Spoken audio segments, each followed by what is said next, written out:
At 9:20 on a summer night in 1971, 10-year-old Brenda Crockett called home from an unknown location. She was crying. She said a white man had taken her to Virginia and was going to send her back in a taxi. 25 minutes later, she called again. Before dawn, Brenda was found dead beside a highway in Maryland, and investigators still had no idea where either call had come from. Those calls became one of the clearest glimpses into a series that crossed Washington, D.C., and Prince George's County. 6 young black girls and women taken from ordinary streets, sexually assaulted in several cases, and left near major roads.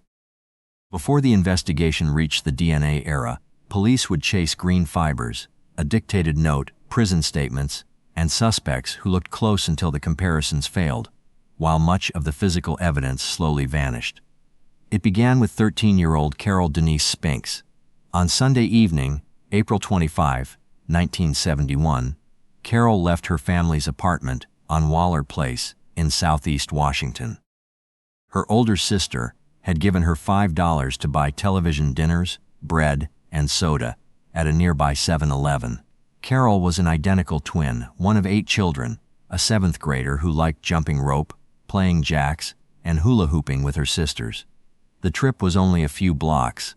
The store clerk later remembered Carol leaving with her groceries. A teenager walking toward the store with her family saw Carol carrying a bag in the opposite direction. Somewhere between that sighting and home, she disappeared. Her mother and relatives searched the neighborhood and filed a missing person report. At first, the response carried a familiar assumption. Perhaps she had run away. Her family knew that was wrong. Carol had been seen returning from the store. She had food in her hands. She was expected home immediately. 6 days later, on May 1, children playing along a grassy embankment behind St. Elizabeth's Hospital came across a young girl's body near Interstate 295. Carol was still wearing the blue gym shorts, red sweater, and brown socks she had worn when she left home. Her shoes were gone. The autopsy confirmed the family's fear, then opened another part of the mystery. Carol had been strangled and sexually assaulted. She had also suffered cuts to her face, neck, chest, and hands. Investigators found green synthetic fibers on her clothing, food in her stomach, including citrus fruit, and the estimate that she had been dead for only 2 or 3 days suggested she had remained alive for part of the 6 days she was missing. Someone may have kept her somewhere, fed her, and then taken her to the embankment. That estimate pointed to a second crime scene investigators could not locate. If Carol had survived for several days, someone had kept her in a house, an apartment, a room in an institution, a basement, or perhaps a vehicle used more than once. There could have been neighbors, plumbing, a telephone, recurring sounds, or people who noticed something out of place. Police had no address to search. Carol had been left beside a major route through southeast Washington, across from Bolling Air Force Base, and near the vast grounds of St. Elizabeth's Hospital. A driver could approach the grassy embankment, stop briefly, and rejoin fast-moving traffic. The site was not completely hidden, but it allowed someone to leave a victim near the city and move quickly between the district and Maryland. Then the timing worked against the investigation. Washington was entering the May Day anti-war protests of 1971. Demonstrators planned to block bridges and intersections in an effort to shut down the federal government. The response became one of the largest mass arrests in American history. Police officers were reassigned across the city to street control, prisoner processing, and emergency duty. Romaine Jenkins, then a young homicide detective and the first woman assigned to the D.C. Homicide Unit, later recalled being prepared to conduct follow-up work in Carol's neighborhood.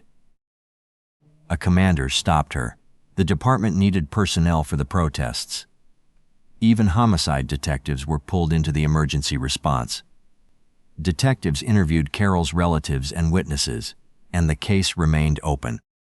But the neighborhood follow-up Jenkins had planned lost manpower at the moment when doors needed to be knocked, routines mapped, vehicles remembered, and uncertain observations fixed before they faded.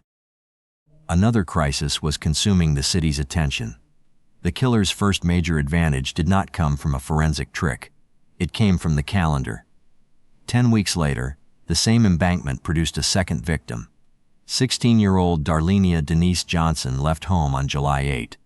Accounts of her planned destination varied in later records, but she was expected at a recreation center and did not arrive. Her family reported her missing.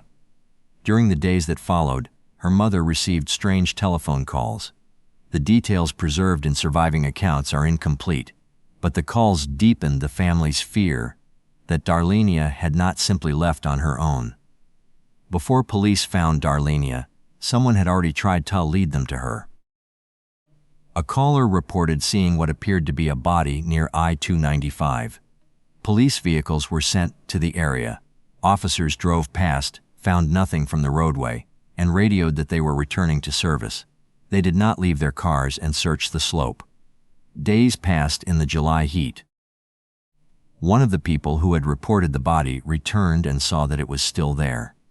Angry that no one had recovered it, he contacted others, and an off-duty police sergeant was eventually given the location. The sergeant rode along the shoulder on his motorcycle until he found the remains. Darlenia had been lying only about 15 feet from the place where Carol Spinks had been found. Decomposition had already erased information the first report might have preserved. Her face could not be used for identification. In an era before routine DNA identification, the medical examiner used her fingerprints. The condition of her body prevented a reliable determination of how she had died and whether she had been sexually assaulted. Some later summaries grouped her with the strangulation victims, but the medical evidence supports only the more cautious conclusion. Her cause of death could not be established. The delay also erased facts needed to compare Darlenia's death with Carol's. If officers had stopped and searched the slope after the first report, investigators might have recovered a cause of death, trace evidence, a narrower time window, and signs of whether she had been held alive. Instead, a second body lay beside the first disposal site, while evidence that could have proved the connection disappeared in the July heat. Two victims within a few yards of each other suggested attachment to the location or confidence that it worked. The offender may have known the access points and how little of the slope could be seen from a passing patrol car. He could have lived, worked, or traveled nearby. At minimum, the first murder had shown him that the road offered a quick exit, and the embankment could conceal a body from drivers who never stopped. 8 days after Darlenia was finally recovered, Brenda Faye Crockett went missing. Brenda lived in Northwest Washington, far from the first two abduction areas. She was 10 years old, small for her age, known for her dimples, her church attendance, and the way she liked posing for family photographs. On July 27, her mother sent her to a nearby Safeway to buy bread and food for the family's dogs. Brenda left without shoes, her hair set in pink foam curlers. It was a short errand, a block and a half from home. When she had not returned after about an hour, her mother went looking for her. Brenda's 7-year-old sister, Bertha, remained at home with their mother's boyfriend. At 9:20, the telephone rang. Brenda was on the line. She was crying. She told Bertha that a white man had picked her up, that she was somewhere in Virginia, and that he would send her home in a taxi. The call ended abruptly. 25 minutes later, Brenda called again. This time, the adult in the house answered. When he asked where she was, she said she did not know. Then she asked a question that investigators and her family would return to for the rest of their lives.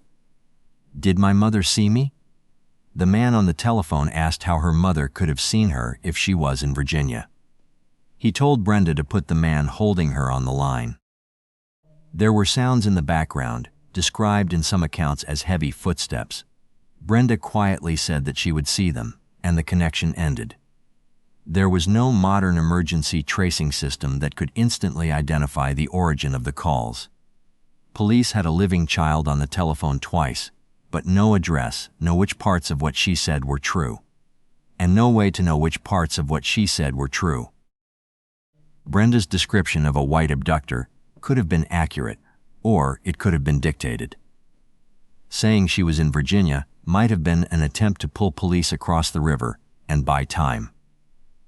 Her question about whether her mother had seen her raises another possibility. The captor may have put her on the telephone because he wanted to know whether Brenda's mother had witnessed the abduction.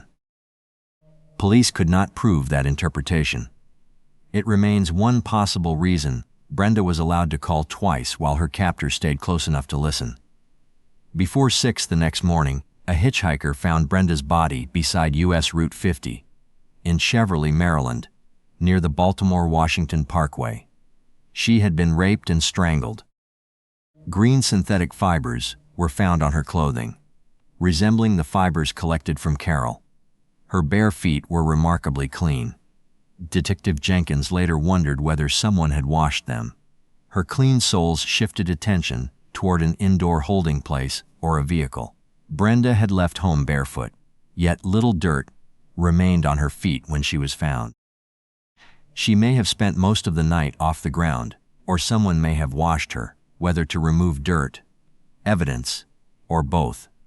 The control heard in the telephone calls may have continued through the way her body was prepared and left. The time window was also different from Carol's. Brenda was taken, made to call home, assaulted, killed, transported, and left beside a highway in less than 8 hours. The offender did not always need days. He could act within a single night. 3 families were now connected by more than fear. Carol and Brenda had gone to stores for simple household errands. Both were children. Both were sexually assaulted and strangled. Both had green fibers on their clothing. Their bodies were placed beside major roads, and both were missing shoes when found. Although Brenda had left home barefoot, Darlenia's remains had been left almost on top of Carol's disposal site, but decomposition kept investigators from knowing whether the same sexual and homicidal pattern had been used. With the third abduction, the geography had widened. The first 2 girls came from Southeast Washington. Brenda came from Northwest. The killer either knew several neighborhoods or was willing to move through parts of the city where he did not live. He could approach children without causing an immediate scene. No reliable witness described a violent struggle in the street, yet each girl had vanished quietly from a populated area. That left several possibilities: a ride willingly accepted, a familiar face, a uniform or job that implied authority, an adult voice, a story about a relative, or an approach so fast that no struggle was seen. The record cannot identify which method he used. It does show how little he left behind at the point of abduction. On October 1, the pattern became impossible to dismiss. 12-year-old Nenomoshia Yates lived in Northeast Washington. Her stepmother had recently given birth, and her father asked Nenomoshia to go to the Safeway 1 block from their home to buy sugar, flour, and paper plates. Witnesses saw her inside the store. She completed the purchase and left. She did not make it home. Less than 3 hours after she disappeared, a 16-year-old boy found her body along Pennsylvania Avenue in Prince George's County, just beyond the district line. She was still warm. She had been raped and strangled. Her shoes were missing. Green synthetic fibers were again reported on her clothing. Nenomoshia's murder narrowed the possible mechanics. The offender had moved from abduction to disposal in roughly 2 hours. That required a vehicle or immediate access to one, along with a place where he could assault and kill her without interruption. He then reached a roadside in Maryland and left her while the body still retained warmth. The green fibers were no longer a stray detail. A single thread can come from a blanket, carpet, seat cover, clothing, upholstery, or many other common sources. Repeated across several victims, the fibers could indicate a shared vehicle or holding place. But fiber comparison in 1971 could not name an individual. Examiners could compare color, composition, and structure and say whether samples were similar or inconsistent. They could not turn them into a unique marker for one carpet, one car, or one house. The hair evidence had the same problem. Reports later described hairs recovered from several victims that did not belong to them and were believed to have come from a black person. Microscopic comparison could suggest general characteristics and exclude some samples. It could not provide the individual identification that nuclear DNA might offer today. After Nenomoshia, reporters pressed police to say whether the deaths were connected. The nickname appeared in local coverage, the Freeway Phantom. The name made the pattern easy to remember, but it also centered the roads rather than the neighborhoods where the girls vanished. The highways were disposal corridors. The abductions occurred in residential and commercial places, watch routines and disappear into normal city movement. Parents reacted before detectives had a complete theory. Rules tightened. Children were warned not to walk alone. Families in Southeast and Northeast Washington compared rumors, while tips poured in about strange cars, suspicious adults, and men who worked around children. Publicity brought another kind of pressure. Once the public believed one man was responsible, every killing of a young girl near a road threatened to be added to the series. Some cases were considered and later separated. Newspapers reported possible seventh victims before detectives could establish whether the forensic facts matched. The killer's public identity was becoming larger than the evidence used to define him. 6 weeks after Nenomoshia's death, the offender appeared to step into that public identity himself. Brenda Denise Woodard was 18 and attended night classes at Cardozo High School, where she was improving her typing and shorthand. On November 15, 1971, she ate with a classmate at Ben's Chili Bowl. The classmate's car was being repaired, so they used the bus. Brenda got off near 8th and H Streets Northeast and transferred for the rest of her trip home. Before 5 the next morning, a Cheverly police officer on patrol saw a body near Hospital Drive, south of Route 202, and close to Prince George's Hospital. Brenda's burgundy crushed velvet coat had been placed over her. Her black turtleneck was inside out. Buttons were missing from her clothing. She had been raped, strangled, and stabbed 4 times. Injuries to her hands indicated that she fought back. Then police searched the coat. Inside a pocket was a piece of paper written in pencil. The message read, "This is tantamount to my insensitivity to people, especially women. I will admit the others when you catch me if you can. Freeway Phantom." The misspelling was in the original. So was the signature. FBI examiners compared the writing with known samples from Brenda and concluded that she had written it. Investigators believed the killer had dictated the words. It was Brenda's handwriting, not the killer's. She had been alive with pencil and paper in front of her while someone told her what to write. The offender had time to compose the statement, listen as she put it down, take the paper and place it in her coat. Its most direct claim was, "I will admit the others."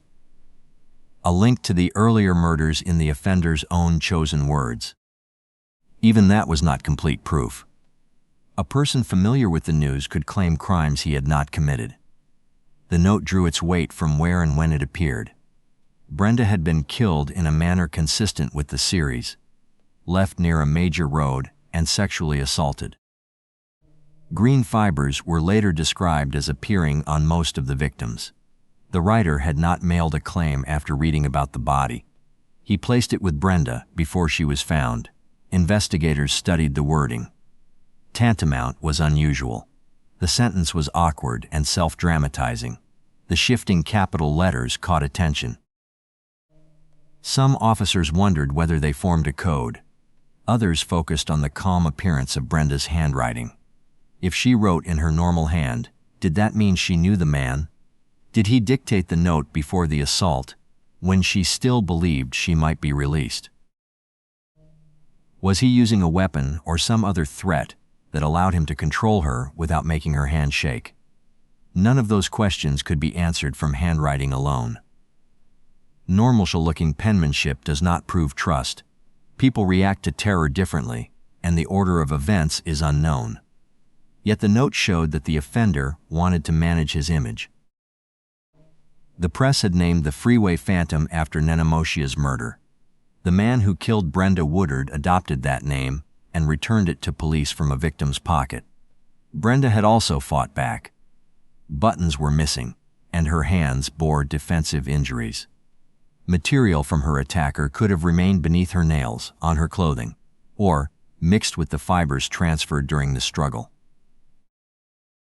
Investigators in 1971 could preserve hair, fibers, blood type information, and trace material, even if they could not yet perform the tests that would become available 20 years later. From that point on, a serious suspect had to explain more than age, race, violence, or proximity. Investigators needed to connect him to Brenda, the roads, the fibers, the assaults, the other victims, and the language of the note. The word tantamount would eventually pull police toward one man. The rest of the evidence would pull them away. After Brenda Woodard, the murders stopped for nearly 10 months. Police and families considered several possibilities. The offender may have left Washington or been arrested for another crime. Publicity and federal involvement may have frightened him. He may also have changed jobs, moved, entered military service, or lost access to a vehicle or private space. Then, on the night of September 5, 1972, 17-year-old Diane Williams visited her boyfriend in Southeast Washington. She cooked dinner for her family before leaving. Her boyfriend later walked her to a bus stop for the trip home to Halley Terrace. She boarded the bus around 11:20. The next morning, a truck driver who had pulled off the road found Diane beside ID 295, about 200 yards south of the district line. She had been strangled. One of her white sneakers had her name, D, written on it. $1.26 remained in the hip pocket of her jeans. Diane's scene did not reproduce every detail of the earlier murders. Available reports did not describe the same sexual assault findings seen in Carol, Brenda Crockett, Nenomoshia, and Brenda Woodard.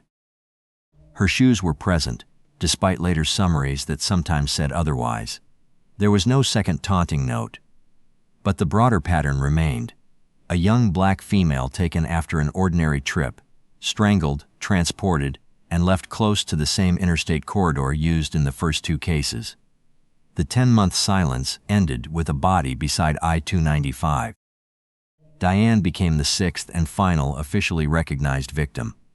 With Diane's death, the series stretched from April 1971 to September 1972. The victims ranged from 10 to 18. 4 had been on short trips to stores or traveling home. Several were sexually assaulted. Strangulation appeared disposal sites. Roads linked the disposal sites. Green synthetic fibers appeared across multiple cases. Shoes were missing in several, but not all. The offender changed his timing, his abduction areas, and perhaps parts of his method while preserving enough of the core pattern that detectives believed the cases belonged together. Investigators built one of the largest homicide efforts the region had seen. DC Homicide and Sex Squad detectives worked with Prince George's County Police, Maryland State Police, other local agencies, and the FBI. At one point, the combined effort involved roughly 100 investigators and federal agents. Hotlines produced calls. Letters arrived. Detectives checked men who worked at recreation centers, schools, mental health facilities, and places the girls visited. They examined people with access to children, people with violent histories, and people connected to the disposal corridors. Still, the effort did not begin as one clean task force, with one commander and one evidence room. Only Carol and Darlenia were found inside the district. The other 4 bodies were recovered in Prince George's County, Maryland.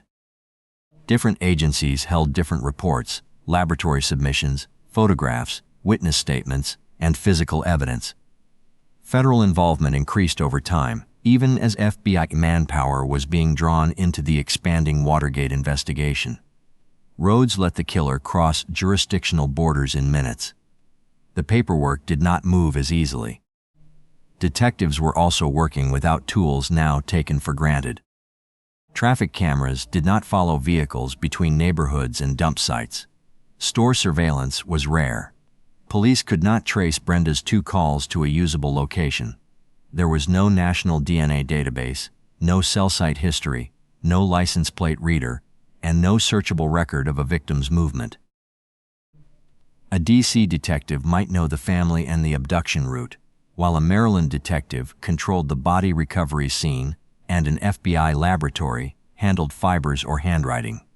Every handoff created another place where a report, sample, or conclusion could become separated from the rest of the case.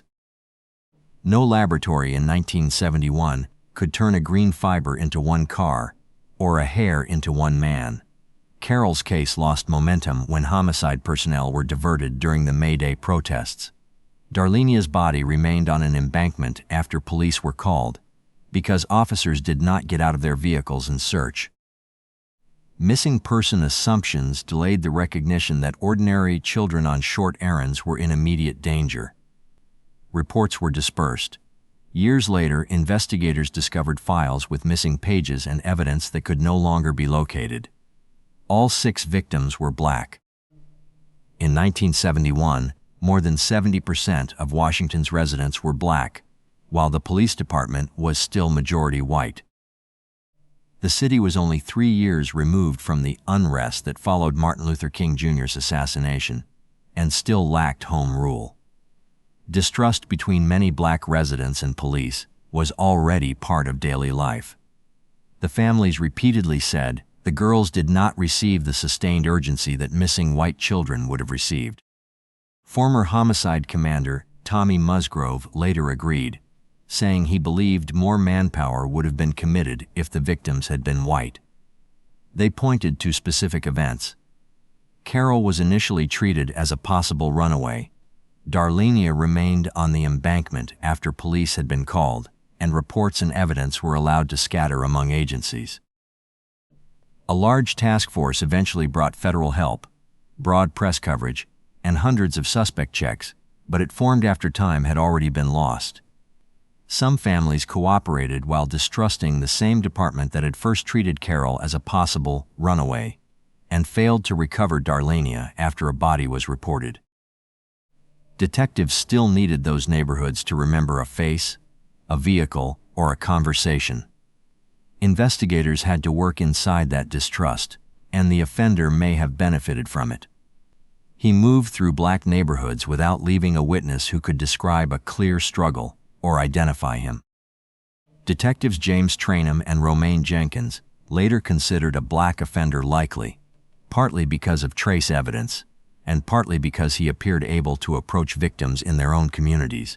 An FBI behavioral analysis described someone with at least a high school education, average or above average, and disposal areas, with both the abduction and disposal. Beason-Quinson's BP. No name emerged from the profile. It described a man who could have lived an ordinary life close to the streets where the girls disappeared, rather than the distant figures suggested by the highway nickname. Trainum later returned to the first 2 abductions, which had occurred within blocks of each other in southeast Washington.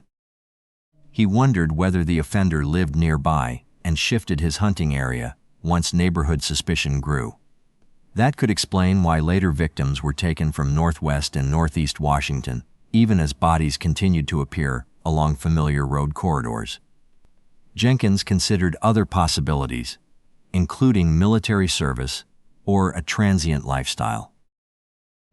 The proximity of the first disposal site to Balling Air Force Base and St. Elizabeth's Hospital drew attention to employees, patients, contractors, and nearby residents.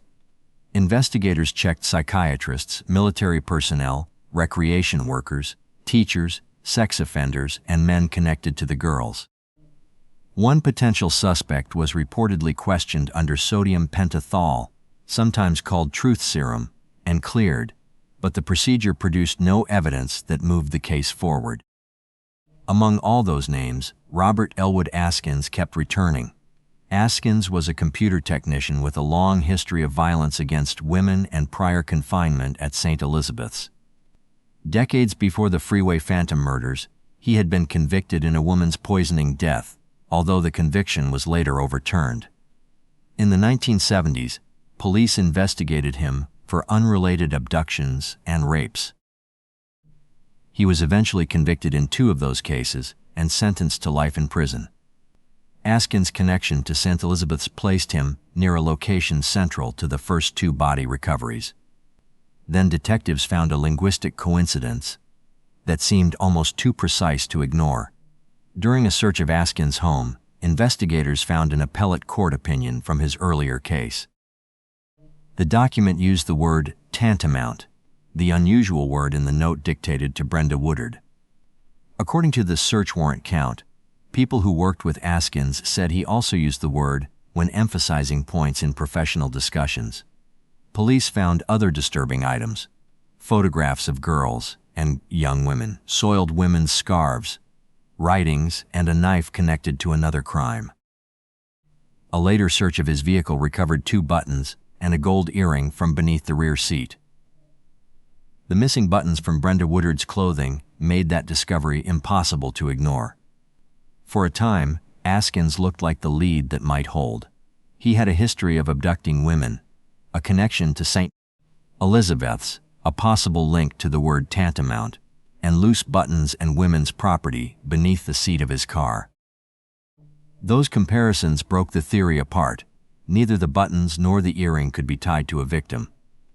The green fibers from the Freeway Phantom cases did not match fibers from Askins' home or vehicle, and hair comparisons did not connect him to the girls. He was 52 during the murders, older than the age range suggested by the profile. No witness placed him with any victim. No route, vehicle, possession, fingerprint, or surviving biological evidence established that he committed one of the 6 killings. Askins denied involvement. Detectives who revisited the case later believed earlier investigators had tried to force him into a theory because parts of his history were so compelling. Jenkins considered him capable of such crimes but did not believe capability was proof. Trainum reached a similar conclusion. The evidence did not place Askins in any of the 6 murders. After the tests, the most striking details around Askins carried less weight. Tantamount came from a legal opinion in his house, not from his handwriting at a crime scene. The loose buttons could not be matched to Brenda Woodard's clothing, and nothing recovered from his home or vehicle tied him to a victim. Another lead took detectives to the men known as the Green Vega rapists. In the early 1970s, a group of men abducted and raped women in the Washington area, sometimes using a green Chevrolet Vega. Several members were convicted.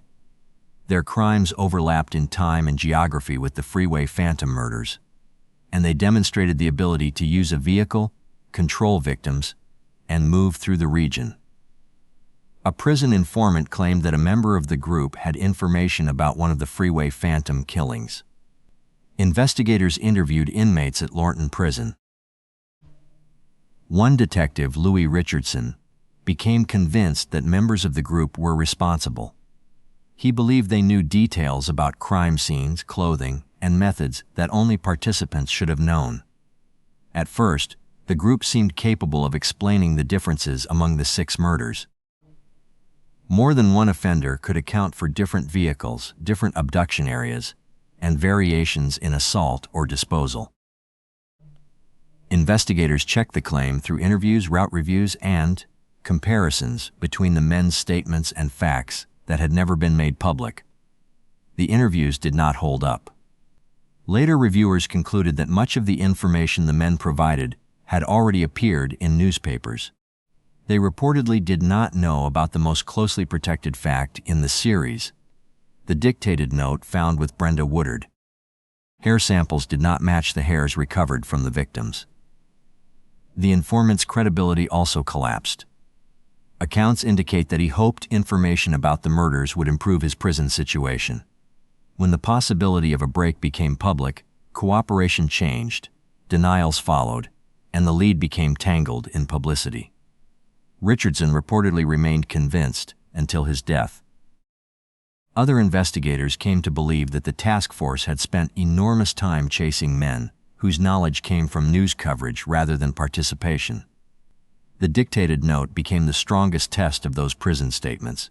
Newspapers had already published routes, clothing, causes of death, and suspected connections, allowing a false confessor to repeat details that sounded private.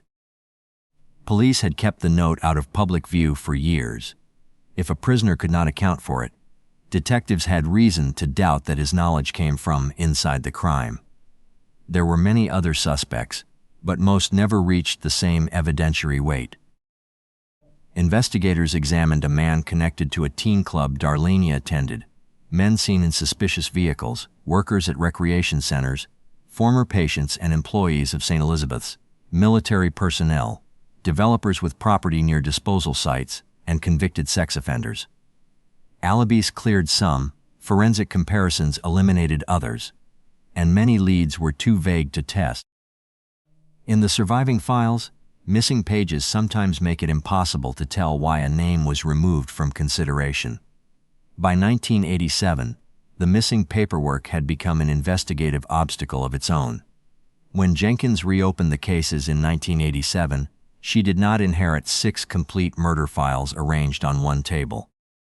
She had to reconstruct the investigation from former detectives' notebooks, FBI records, scattered Prince George's County material, old newspaper clippings, and whatever remained inside the department. She returned to the scenes and spoke with families and witnesses again. She found odd calls to families, potential witnesses who had never been fully interviewed, and details that had not followed the cases into the surviving central files. She also located the physical evidence she hoped to test: hair, fibers, and the note. By 1990, DNA analysis was becoming a real investigative tool. The Freeway Phantom case contained exactly the kinds of items that might have benefited: biological material from sexual assaults, hair, fingernail evidence from a victim who fought, clothing, and objects handled by the offender. When Jenkins tried to move those items toward newer testing, she found that many no longer existed in usable form. The materials had been poorly stored, misplaced, discarded, or separated from the records needed to establish where they came from. Some evidence could not be located at all. The D.C. police files were incomplete. The department's old practice allowed detectives to retain working files, so records left with retirements, transfers, office cleanouts, and changes in leadership. Prince George's County held other portions. FBI files preserved reports, but reports are not the same as testable objects. When Trainum returned to the case in the 2000s, he again had to build a case history from outside his own department. He found FBI reports and roughly 200 pages of Prince George's County material, yet even those records contained gaps. Basic notations showing why certain suspects had been ruled out were absent. All the primary investigators were aging, retired, or dead. Witness memory had been exposed to decades of news coverage and family discussion. Even a tip naming the right person would have created a courtroom problem. Prosecutors still needed admissible evidence connecting that person to at least one victim. A dead suspect could not be questioned, a lost hair could not be tested, and a missing evidence voucher could not establish chain of custody. A report describing 2 similar fibers could not give a jury the original samples or a modern laboratory result. When DNA testing finally arrived, some of the samples most likely to benefit from it were gone. A later D.C. law required evidence in unsolved homicides to be preserved for decades. It came too late to restore Carol's clothing, Brenda's trace evidence, the material from beneath fingernails, or every page that once documented the task force's work. In 2006, authorities announced a reward of up to $150,000 and renewed public appeals. The Metropolitan Police Department and Prince George's County homicide investigators continued to list the murders as an open cold case. Official records released through Freedom of Information requests showed another tension. Agencies acknowledged the public interest, but withheld investigative material, because the case was still active and disclosure could reveal witnesses, strategy, or evidence. In 2009, a report suggested that preserved biological real might offer a DNA opportunity. That hope did not produce a publicly announced identification. Later, investigators continued to describe the evidence as missing, degraded, or insufficient. The public record does not establish that a complete offender DNA profile has ever been developed from the 6 cases. In 2024, another troubling possibility emerged through reporting by the Washington City paper. The article described an FBI report involving an unnamed man linked to a vehicle crash near one of the murder scenes. According to the reporting, investigators had noted knives, notebooks, and a map that could have indicated surveillance of a victim. The original report could no longer be found in the accessible case material. Because that primary report is missing, the claim has to remain what it is: a reported lead that cannot now be fully tested in public. It may have pointed toward a serious suspect. It may have been explained and discarded for reasons that vanished with the paperwork. The absence of the report prevents both conclusions. Taken together, the surviving clues still looked substantial: 2 telephone calls, green fibers, a dictated note, the word tantamount, buttons beneath a suspect's car seat, prison statements, a possible crash, and a possible map. Each failed for a different reason. No trace led back from Brenda's calls. Fiber examiners could compare the green material but could not individualize it, and the originals were later lost. Handwriting established that Brenda wrote the note. It could not identify the man who dictated it. Tantamount led detectives to Askins, but the physical comparisons did not. The buttons had no proven connection to Brenda Woodard. The green Vega statements included details that may have come from newspapers. The possible FBI lead survives mainly as a description of a report that is no longer available. Even the basic pattern blurred over time. Darlenia's cause of death was lost to decomposition after the failed police response. Later accounts disagree on details as simple as whether Diane's shoes were missing, while contemporary reporting described a white sneaker with her name written on it. Decades of retelling added another task for investigators: separating the original record from details altered later. What remains certain begins with the 6 victims. 6 black girls and young women disappeared in Washington between April 1971 and September 1972. Their bodies were found in the district or nearby Prince George's County, usually near heavily traveled roads. Carol Spinks, Brenda Crockett, Nenomoshia Yates, Brenda Woodard, and Diane Williams were strangled. Darlenia Johnson's cause of death could not be reliably determined because her remains were recovered too late. Sexual assault was documented in several cases. Green synthetic fibers appeared on multiple victims. Several were missing shoes. Brenda Woodard was stabbed as well as strangled, fought her attacker, and carried a note dictated by the person who killed her. No one has been charged with any of the 6 murders. The identity of whoever killed them remains unproved. The evidence points strongly toward a vehicle and familiarity with the road system. Access to a private indoor location is plausible. Investigators considered a black offender who could move through the victims' neighborhoods without immediate notice, though Brenda Crockett's description of a white man cannot be dismissed. Familiarity with one or more victims, residence near the first abduction sites, imprisonment, relocation, death, or fear after the publicity all remain possibilities. None has crossed into proof. The note claimed the earlier murders, and the shared patterns led investigators to group the 6. Yet differences in sexual assault findings, shoes, timing, age, and wound pattern leave room for one adaptive offender, incomplete records, or more than one person. Without the original evidence, those possibilities cannot be tested with modern methods. The families carried the case long after the task force faded.